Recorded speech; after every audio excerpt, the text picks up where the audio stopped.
Bonjour à tous et bienvenue sur Bonjour Cast français. C'est l'après-midi ici, j'espère que votre journée se passe bien. Je m'appelle Henri. Et moi, c'est Amélie. Nous sommes très contents de vous retrouver aujourd'hui. Alors, Henri, tu sais de quoi on va parler aujourd'hui? Oui Amélie, aujourd'hui on va parler des études à l'étranger. C'est un sujet qui intéresse beaucoup de jeunes et même des adultes qui veulent continuer leurs études dans un autre pays. Exactement. Et toi, Henri, tu as déjà étudié à l'étranger? Non, moi je n'ai jamais étudié à l'étranger, mais j'en ai vraiment envie. J'ai beaucoup d'amis qui l'ont fait, et ils me racontent toujours des histoires incroyables. Et toi, Amélie? Moi, oui. J'ai étudié 6 mois en Espagne quand j'avais 22 ans. C'était une expérience magnifique, vraiment inoubliable. Ah oui? Raconte-nous un peu, qu'est-ce que tu as aimé le plus? Oh là là, il y a tellement de choses. D'abord, j'ai adoré découvrir une nouvelle culture. En Espagne, les gens sont très chaleureux, ils aiment parler, rire, sortir tard le soir. C'est très différent de la France. C'est vrai que les Espagnols sont réputés pour ça. Et la langue? Tu parlais déjà espagnol avant de partir? Un peu, mais pas très bien. Au début, c'était difficile. Je ne comprenais pas tout et parfois j'avais peur de parler. Mais après 2 ou 3 semaines, ça allait beaucoup mieux. C'est normal, je pense. Quand on arrive dans un nouveau pays, il faut du temps pour s'adapter. Et à nos auditeurs, je pose la question, est-ce que vous avez déjà étudié à l'étranger? Dites-nous dans les commentaires quel pays vous avez choisi. Oui, on adore lire vos expériences. Bon, Henri, parlons un peu des avantages d'étudier à l'étranger. Pour moi, le premier avantage, c'est évidemment d'apprendre une langue. Absolument. Quand tu vis dans un pays, tu es obligé de parler la langue tous les jours. Ce n'est pas comme à l'école où tu parles français la plupart du temps. Exactement. À l'université, dans les magasins, avec tes amis, partout tu pratiques. C'est la meilleure façon d'apprendre. Et puis, tu découvres aussi la culture du pays de manière authentique. Tu ne visites pas seulement les monuments touristiques, tu vis vraiment comme les habitants. Oui, c'est ça.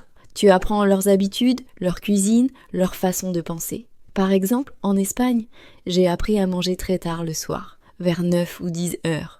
Ah oui, c'est très différent de la France. Ici, on mange souvent vers 7 ou 8 heures. Et est-ce que tu as trouvé ça difficile au début? Au début, oui, j'avais toujours faim l'après-midi. Mais après, je me suis habituée et maintenant, j'adore ce rythme. C'est marrant comment on peut s'adapter. Un autre avantage, je pense, c'est de devenir plus indépendant. Oh oui, complètement. Quand tu pars étudier à l'étranger, tu es seul. Tu dois tout gérer toi-même. Ton logement, tes courses, tes papiers administratifs. Ça peut faire peur au début, mais c'est une excellente expérience pour grandir et devenir plus autonome. C'est vrai. Et puis, tu rencontres des gens du monde entier. Dans mon université en Espagne, il y avait des étudiants d'Italie, d'Allemagne, du Japon, du Brésil. C'est incroyable ça. Tu dois te faire des amis internationaux. Oui, exactement. J'ai des amis partout dans le monde maintenant. On se parle encore régulièrement sur les réseaux sociaux. C'est un réseau précieux pour le futur. Et chers auditeurs, est-ce que vous avez des amis dans d'autres pays? Partagez vos histoires avec nous dans les commentaires. On adore vous lire. Bon, Henri, maintenant parlons un peu des défis. Parce que ce n'est pas toujours facile d'étudier à l'étranger. C'est vrai Amélie. Le premier défi, je pense, c'est la barrière de la langue, surtout au début. Oui, exactement. Les premières semaines, je me sentais un peu perdue. Je ne comprenais pas tout dans les cours. Et c'était frustrant. Je peux imaginer. Et dans la vie quotidienne aussi, ça doit être compliqué. Par exemple, aller chez le médecin ou faire des démarches administratives. Oh oui, les démarches administratives. C'était un cauchemar au début. Il y a tellement de papiers à remplir et parfois les règles sont différentes de la France. C'est quelque chose qu'on ne pense pas toujours avant de partir. On imagine les belles photos, les voyages, les nouvelles expériences, mais il y a aussi des côtés pratiques moins amusants. Exactement. Et puis, il y a le mal du pays. Ça, c'est quelque chose que presque tous les étudiants ressentent. Tu as eu le mal du pays, toi? Oui, surtout au début. Ma famille me manquait, mes amis me manquaient, parfois je me sentais seule. Comment tu as fait pour gérer ça? Je téléphonais régulièrement à ma famille et puis je sortais beaucoup avec mes nouveaux amis. Petit à petit, ça passait. C'est important de rester en contact avec sa famille, mais aussi de créer de nouveaux liens sur place. Tout à fait. Un autre défi, c'est le coût. Étudier à l'étranger peut être cher. Oui, c'est vrai.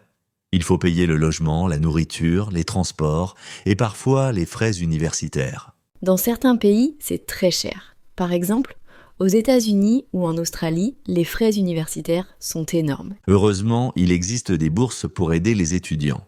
Le programme Erasmus en Europe, par exemple. Oui, Erasmus, c'est génial.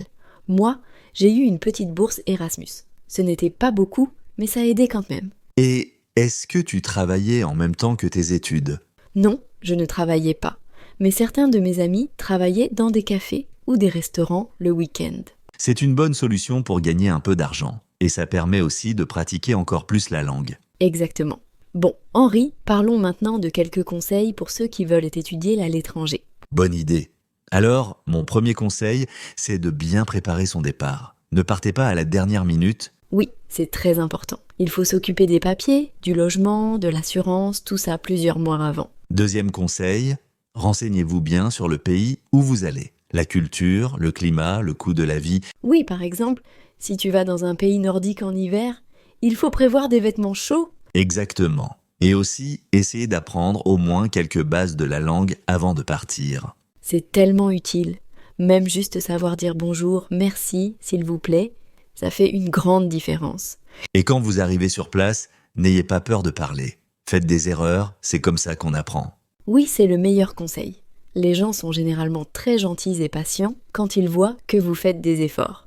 Un autre conseil important, sortez de votre zone de confort. Ne restez pas seulement avec des Français ou des gens de votre pays. Absolument.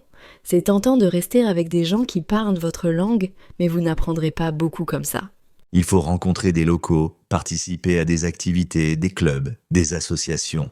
Exactement. Moi, par exemple, je me suis inscrite à un cours de danse flamenco. C'était parfait pour rencontrer des Espagnols. C'est une super idée. Et puis voyagez aussi. Profitez d'être dans ce pays pour découvrir d'autres villes, d'autres régions. Oui, c'est quelque chose que j'ai beaucoup fait. Tous les week-ends, j'allais dans une ville différente. Barcelone, Séville, Valence, Grenade. Tu as eu de la chance de voir tout ça ? Et maintenant, une question pour nos auditeurs. Si vous pouviez étudier dans n'importe quel pays, lequel choisiriez-vous ? Dites-le nous dans les commentaires. Oui, on est curieux de savoir. Bon, Henri, pour conclure, tu dirais quoi à quelqu'un qui hésite à partir étudier à l'étranger ? Je dirais, foncez. C'est une expérience unique. Oui, il y aura des moments difficiles, mais vous allez tellement grandir et apprendre. Je suis complètement d'accord. Pour moi, mes 6 mois en Espagne ont changé ma vie. J'ai appris une langue, j'ai découvert une culture et surtout, j'ai découvert qui j'étais vraiment. C'est beau ça. Et même si vous ne partez qu'un semestre ou quelques mois, ça vaut vraiment le coup. Exactement. Vous reviendrez avec des souvenirs incroyables, des compétences nouvelles et une vision du monde plus large. Et puis, sur votre CV, c'est un gros plus. Les employeurs apprécient beaucoup les gens qui ont une expérience internationale. C'est vrai.